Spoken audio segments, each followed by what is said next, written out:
Para poder entender el tremendo significado de esta sección, quiero ponerlo en un contexto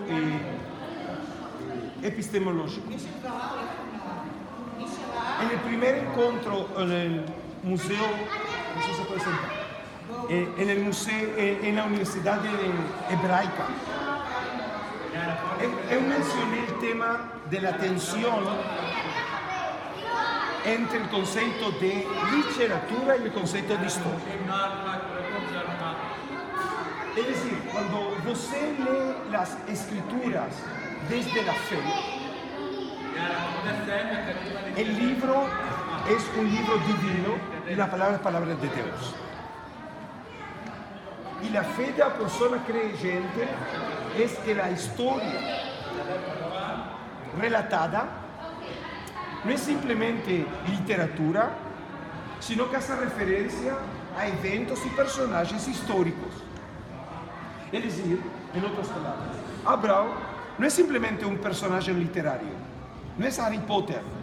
Abraham fue realmente una persona que fue elegida por Dios, que promovió la fe en Dios. Y las historias tienen que ver con una historia verdadera, en el sentido histórico. La historia de los judíos en Egipto no es simplemente una historia novelada, es una historia real. Y por ello, la búsqueda de los judíos en la historicidad de la historia de Egipto tiene que ver con la lógica de una religión histórica y de una fe histórica. Pero eso es una lectura desde la fe. Los pesquisadores no podemos asumir simplemente la certitude de un texto bíblico desde la fe. Es decir, el texto es ante todo un texto. Eso no lo tengo que probar. Que es literatura es obvio. Que es historia lo tengo que probar. Y por lo tanto, la posibilidad de poder encontrar algún tipo de testimonio arqueológico que pueda comprobar o de alguna manera ser significativa para poder contextualizar los relatos de la Biblia son parte principal de los objetivos de la arqueología bíblica. Los comienzos de la arqueología bíblica fueron a finales del siglo XIX. Y los primeros arqueólogos que venían y excavaban la tierra de Israel eran hombres de fe. Y por lo tanto, cuando excavaban en la tierra de Israel, no tenían un propósito solamente científico, sino poder encontrar en la arqueología el argumento para poder comprobar la certitud de la veracidad de los relatos bíblicos. Y en ese contexto, que la arqueología bíblica trata todo el tiempo de encontrar como referente las historias bíblicas y poder encontrar un contexto e incluso un argumento histórico a los eventos o personajes de la Biblia hebraica. Es en ese contexto que hay que entender la importancia mundial de este artefacto, y es el original. Esta es la inscripción de Tel Dan.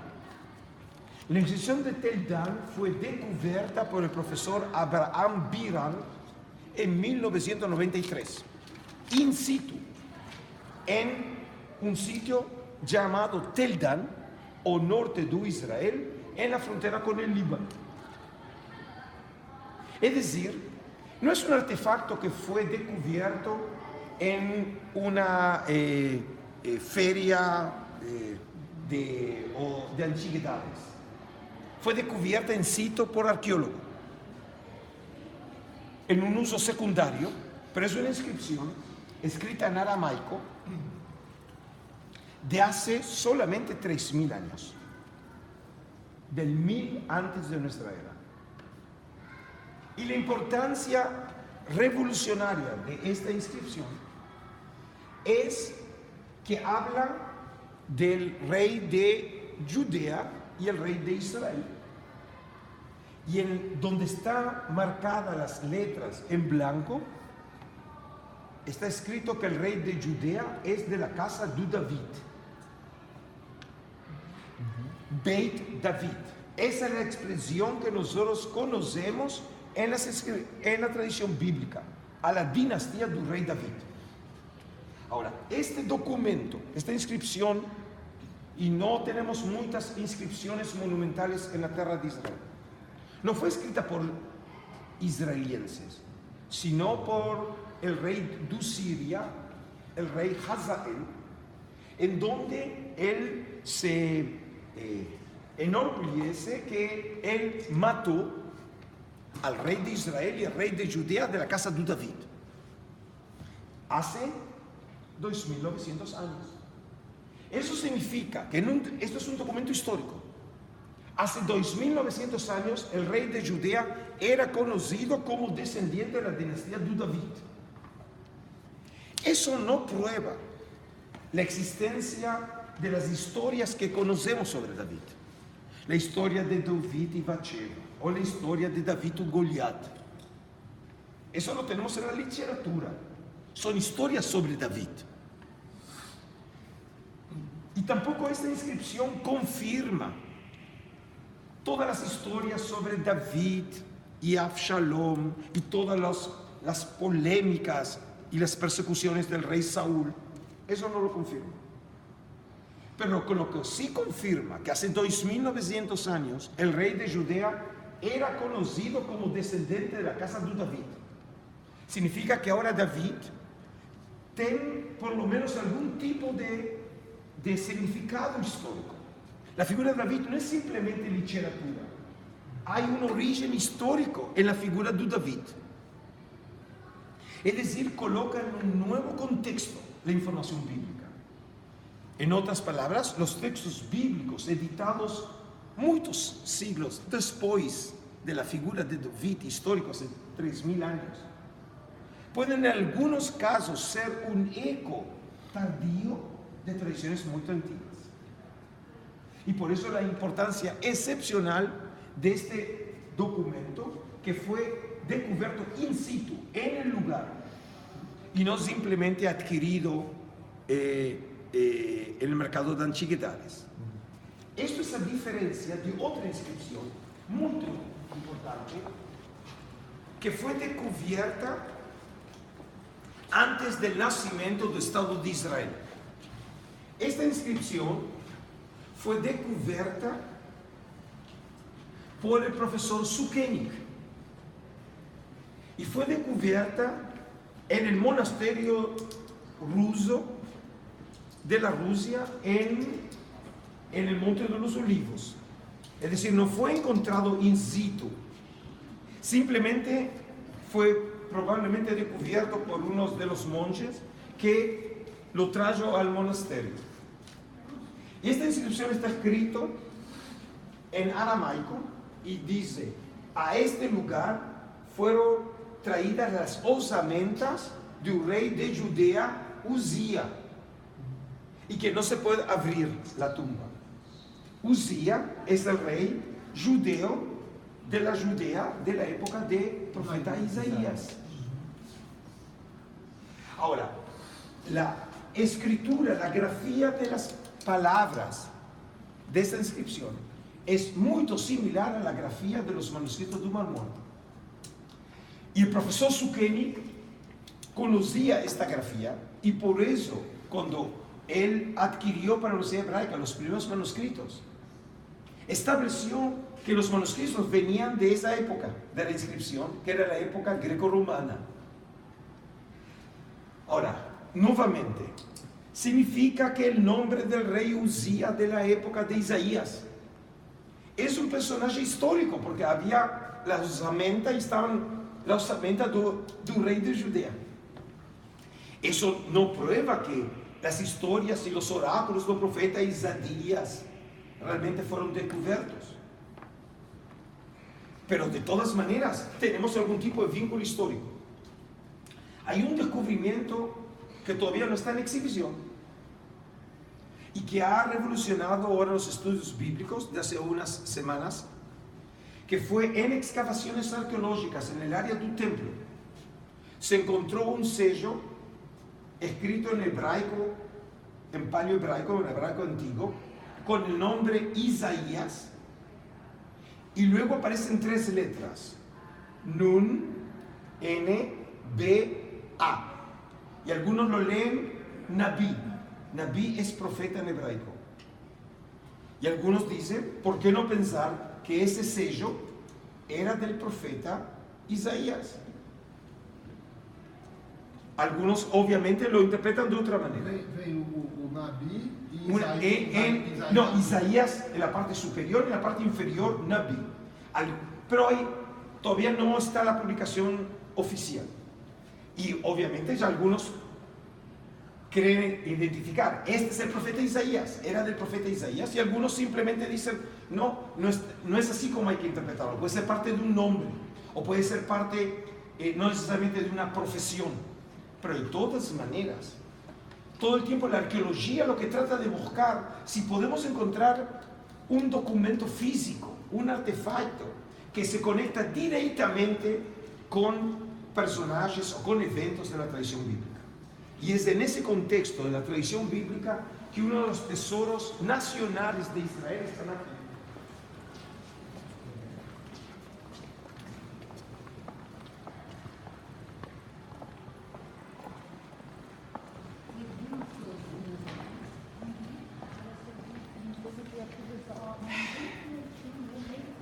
Este es un famosísimo descubrimiento arqueológico realizado aquí en la ciudad de Jerusalén, muy cerca de la ciudad antigua. Y estos son 2 amuletos con escritura en paleohebraico, que es una versión abreviada de las bendiciones sacerdotales que tenemos en número 6. Contiene la versión de un texto bíblico más antigua del mundo, de hace más o menos 2600 años. La más antigua del mundo que tenga que ver una referencia directa con un texto bíblico es esto. Y era un tipo de amuleto. Las personas lo llevaban aquí colgando del cuello. Pescozo. ¿Cómo? Pescozo, ¿sí? Y lo tenían como un amuleto, y con esas personas eran también luego enterradas en la osamenta. Y Gabi Barcaí, era un arqueólogo muy importante de Jerusalén, encontró las osamentas de hace 2500 años, y probablemente una de las personas llevaba esto como amuleto.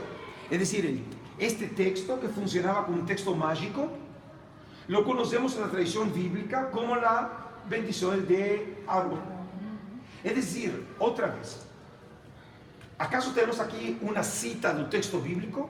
¿O lo que tenemos en el Pentateuco es la utilización de una fórmula mágica que tiene ahora un nuevo uso, que es la bendición de Aarón? Pero claramente estamos hablando de una tradición que la encontramos en la Biblia hebraica. Es decir, son las grandes sorpresas de la arqueología bíblica, en donde obviamente la esperanza de encontrarlo no va a ser en Río de Janeiro, o en Buenos Aires o en New York, sino en la tierra de Israel, en Jerusalén.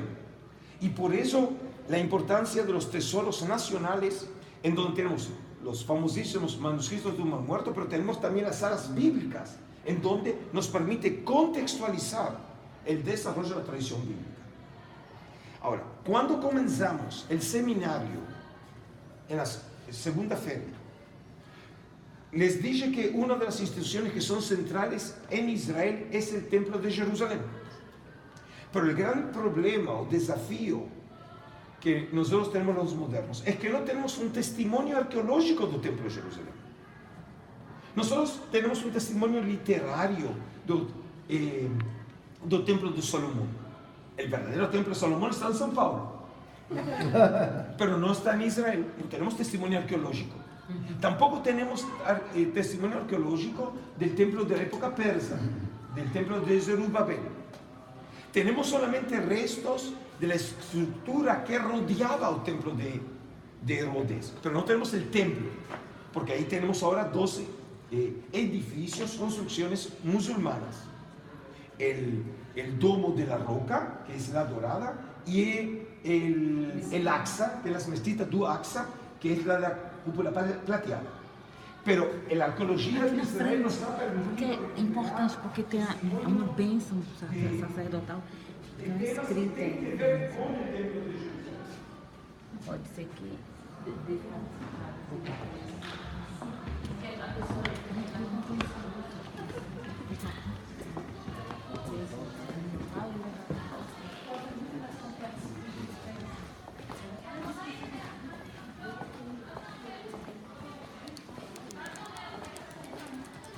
En la época herodiana, en la época de Herodes, encontramos una nueva manera de enterramiento entre los judeos, que es esta osamenta en donde se colocaba el usuario, la osamenta, es decir, los huesos, los osos, dentro de la osamenta, y aparecen también que los usuarios tienen inscripciones. Es decir, a diferencia en la antigüedad, que los únicos que merecían la identificación eran los reyes o las personas importantes, empezamos a encontrar en el judaísmo de la época herodiana, hasta finales de la destrucción del templo, que personas que no son reyes, no son simplemente de la aristocracia, también tienen un nombre. Y aquí aparece escrito Simón Baná Ejala, es decir, construyó el templo. Significa que la familia se sentía muy orgullosa que un miembro de la familia había participado en la construcción del templo de Jerusalén en la época de Herodes. Y entonces Baná Ejala probablemente era una de esas personas, y sabemos por Josefo que los constructores del santuario eran solamente sacerdotes para cuidar la pureza del lugar. O por ejemplo, está el barrio judeo de hoy. Hace 2000 años, donde hoy está localizado el barrio judeo, era el barrio de la aristocracia de Jerusalén. Y los grupos sacerdotales vivían en ese barrio aristocrático. Después de la Guerra de 6 Días, comenzaron las excavaciones arqueológicas masivas en la ciudad antigua de Jerusalén. Y el profesor Nachman Abigad, de la Universidad Hebraica, en una de las casas del barrio judeo, encontró esta Moldura. un tipo de moldura que lo que resultó ser es la imagen de el candelabro de 7 brazos, la menorá, y es el testimonio de los más antiguos conocidos del mundo cómo era la menorá en el templo de Jerusalén. Es decir, se supone que precisamente en esa época no tenía una laptop, y si el sacerdote, como pai, quería mostrar al figlio cómo eran los artefactos sagrados, entonces lo que hizo la moldura, ¿sí? Entonces trató de representar los artefactos sagrados como la menorá. Es decir, tenemos aquí una representación visual, iconográfica, física de un artefacto sagrado, que es central en el judaísmo. Por eso les recuerdo que en el arco de Tito, en Roma, el artefacto sagrado más importante es precisamente la menorá, que representaba al templo de Jerusalén. O por ejemplo, cuando usted hoy visita el área del templo, hay una inscripción, pero la inscripción que hay en el sitio es una réplica, la verdadera es esta. Es una inscripción de piedra y escrito Le Beit Atkiya Leachriz o Lavdil, es decir, este es el lugar en donde se tenía que tocar la trompeta, el shofar, anunciando la entrada y salida del Shabbat. Y entonces se encontró muy cerca del área del templo porque era el lugar, y esta es la reconstrucción, en donde un sacerdote se paraba tocando el shofar, anunciando la entrada y salida del Shabbat. Aquela que está lá ao lado, ela é Es una réplica. Esta es la original. Esta es la original. Es decir, Lo que nosotros vemos aquí es cómo la historia nos permite ser confirmada por medio de la arqueología. Y un ejemplo muy significativo para la historia del cristianismo es un descubrimiento en la ciudad de Cesarea. Estas son las piezas arqueológicas más famosas del mundo. Aquele túmulo lá na faculdade da Universidade Hebraica do Nicanor, das portas, não serviria desses argumentos, não? No, lo que tenemos, no, lo que hay en la Universidad de Jerusalén es el ossuario de un Nicanor. Eso estaba cerca precisamente donde nosotros estamos de Rodberg. Ahí está la tumba de un Nicanor. Mas a inscrição não é mais uma evidência de que houve o templo, ele não foi o doador das portas? No, lo que tenemos es, pero tenemos la asociación de ese Nicanor con la tradición de las puertas de Nicanor. Ahora, esta inscripción fue descubierta en Cesarea Marítima y aquí aparece claramente el nombre Pilatus, Poncius Pilatus. Poncius es el final, Pilatus, en época del emperador romano Tiberio. Y aquí abajo está el título y era prefectus. Nosotros acostumbramos a denominarlo procurador, pero el nombre procurador no era utilizado en la época de Pilatus. Solo después del año 44 el título se transforma en procurador. En esa época era prefectus. Prefectus Judea. Y estaba escrita la palabra Judea. Ahora, esta inscripción no es casualidades que fue descubierta en Cesarea Marítima. Porque el prefecto romano, procurador romano, residía en Cesarea, no en Jerusalén. Eso es original, pero fue utilizado en uso secundario. Es decir, no lo encontramos como la inscripción, pero hace 2000 años funcionó como inscripción, probablemente en la entrada de un templo o de un edificio, y luego fue utilizado como se utiliza muchas veces en la arqueología, que utilizan piedras y lo utilizan en parte de un edificio. Ahora, você conoce la historia de Poncio Pilatus en los evangelios. En la historia de Jesús, en el famoso juicio a Jesús, eso sucede en Jerusalén. ¿Por qué? Porque la residencia oficial del profeta era en Cesarea. Pero cuando venían las altas fiestas judeas, cuando los judeos peregrinaban a Jerusalén y se temía realmente revoltas en Jerusalén, entonces el prefecto arribaba de Cesarea para tener un control directo de la situación de seguridad en Jerusalén. Y las tropas romanas estaban localizadas en la fortaleza de Antonia, en el área del templo. Es precisamente la misma fortaleza a la que es llevado Paulo en la historia de Athos. Es llevado ahí. Es decir, la figura de Pontius Pilatus que nosotros lo conocemos de los textos de los historiadores paganos. Lo conocemos sobre Pontius Pilatus de Flavio Josephus. Acá tenemos la prueba histórica que hubo un Pilatus y tenemos la inscripción de la época. Obviamente que eso no prueba todas las historias sobre Pilatus, porque nosotros tenemos un testimonio literario de la figura de Pilatus, pero significa que nos podemos por medio de la arqueología acercarnos en algo a la figura histórica de Pilatus. Y es precisamente todo este tiempo la tensión entre historia y literatura, que era precisamente el propósito de mi palestra, cuando traté de presentar que no tenemos que pensar que es o literatura o historia. Lo que tenemos que tratar es de presuponer que las tradiciones literarias preservadas en las escrituras probablemente tienen una base histórica.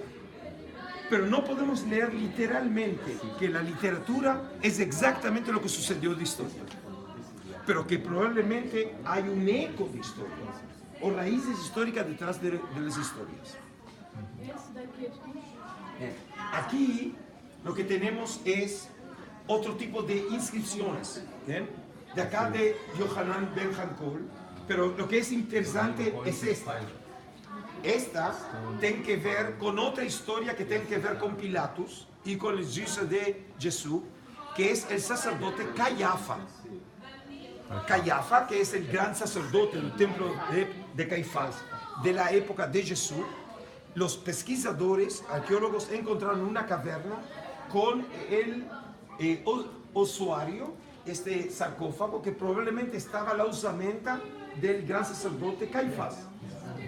Es decir, que como ven, nosotros podemos ir reuniendo la información obtenida por los pesquisadores y de todas maneras ver que parte de la tradición evangélica sobre la figura de Jesús. No tenemos figura de Jesús, pero tenemos elementos que de alguna manera nos acercan a esa figura histórica en un contexto histórico. Ahora, en la visita a arqueología, porque você tem que, de aquí tienen que ir ahora rápidamente. ¿Perdón? Eso, el de Jacob creo que fue realmente hallado en Talpiot. El Talpiot es un barrio aquí en Jerusalén. Creo que fue...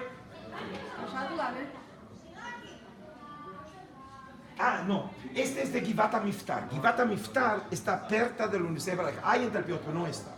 Esta es Givat HaMiftar. Givat HaMiftar está perto de la Universidad Hebraica en el norte de la ciudad. ¿Okay? Ahora, comencé esta visita arqueológica con la figura de David. Y quiero terminar con la figura de David, pero ahora para continuar en la arqueología de la época bizantina.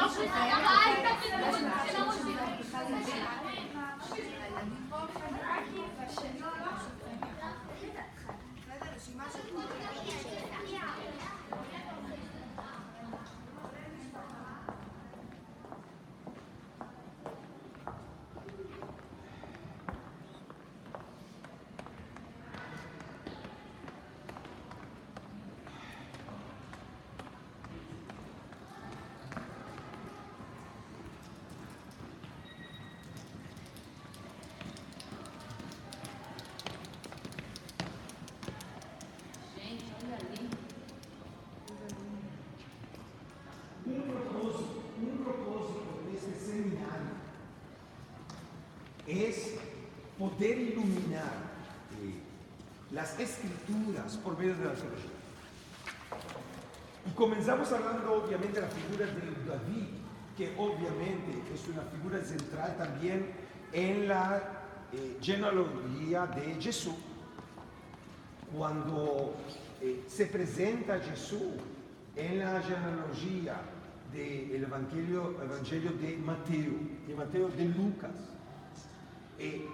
el argumento es que Jesús es el Mesías, descendente directo de David, porque la tradición profética bíblica anunciaba que el Mesías, el Salvador escatológico, es descendente de David.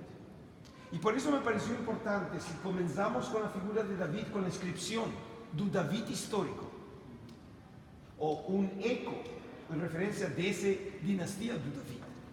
Me pareció significativo poder terminar esta visita, no porque no haya otras cosas, pero le prometí a Ariel que nosotros todavía tenemos que volver y para seguir su viaje, con esta mosaico descubierto en una sinagoga en la franja de Gaza.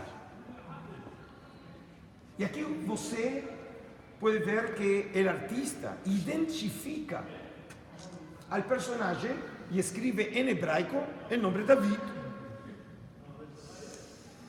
Y entonces aparece el rey David y nosotros sabemos que David en la tradición bíblica es un experto en música. Tenemos las historias de Saúl, cuando el rey David realmente toca, ¿no? Y toca la música.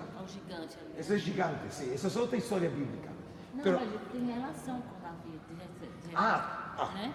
es que tiene que ver con historias de David. Pero en este caso, você vê que a vestimenta do David é da época bizantina. É dizer, todos os homens, quando leem escrituras, e também você, como os judeus e os não judeus, você lê as escrituras. ¿Por qué las escrituras son muy significativas? Porque para você, las escrituras no es un libro arqueológico. Es un libro que fala sobre sensaciones, esperanzas, frustraciones de los hombres modernos. Y obviamente los hombres entonces proyectan sobre los textos y sobre los personajes también las experiencias modernas. Y por eso un antiguo de la época bizantina, siglo IV, siglo V, siglo VI, cuando imagina al rey David, lo imagina vestido como un romano. Pero fíjense otra cosa, David tiene una aureola alrededor de la cabeza. Ese es un tema del arte pagano, luego tomado por judeos y cristianos, que tiene que ver con la condición de santidad. Significa que David aquí es considerado como una persona sagrada. No es simplemente un rey secular. David ahora tiene una aureola de santidad y por eso la tradición, muy antigua, también le atribuye a David la autoría del libro de Salmos. Y parece haber habido una tradición muy antigua acerca de la poesía religiosa también atribuida al rey David. Pero hay otro punto importante. Fíjense en la imagen. Aparece David con ropa romana, con la aureola de santidad y tocando música a animales. ¿Qué tienen que ver los animales en esta historia?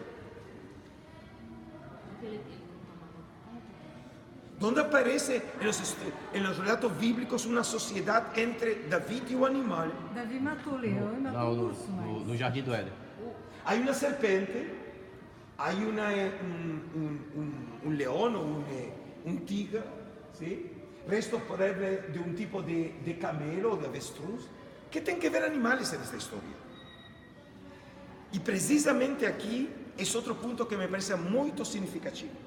Você recuerda cuando presenté el concepto del Museo de Israel? Dije que el Museo de Israel, el concepto universal, es poder hacer una lectura de la integridad israeliense y judea en un contexto universal. Pero ese concepto no es un concepto moderno de un mundo liberal y secular. También hace 2000 años atrás, cuando los judeos trataban de entender su propia tradición, lo hacían también en términos del mundo global. Y la imagen y el tema que está referido aquí de David, David está representado como Orfeo de la mitología greca. Y Orfeo también tocaba música y tocaba música para animales. Es decir que hay una tradición en donde se identifica un tema de la mitología pagana con un tema de la tradición judea, y aparecen aquí combinados en una sinagoga. Probablemente hoy los ultraortodoxos hubieran destruido este mosaico, diciendo que es una herejía, que no representa a Israel. Pero tenemos acá, de hace aproximadamente unos 1600 años, en una sinagoga, un tema en donde combinamos lo universal con lo nacional, lo universal con lo particular, un tema mitológico que parece oponerse a un monoteísmo combinado en la figura santa de David. Y yo creo que, y estoy convencido, que uno de los objetivos del seminario de Murcia es precisamente promover ese contacto entre lo universal y particular. Porque no solamente la experiencia de visitar el turismo, esa es una razón para venir a Israel. La visita aquí a un seminario, a la Universidad Hebraica, la visita a un museo de Israel. Por un lado, poder ver un tesoro nacional y mundial, como los manuscritos, rolos de un Mar Muerto. Pero por otro lado, poder interpretarlos en un contexto universal. Precisamente un grupo como você, que viene de Brasil, en donde puede realmente sintetizar lo particular con lo nacional, con lo universal, lo cristiano con lo judeo. Es precisamente, como dije, uno de los propósitos de este museo, que es permitir el encuentro de personas de buena voluntad. Que Dios lo bendiga.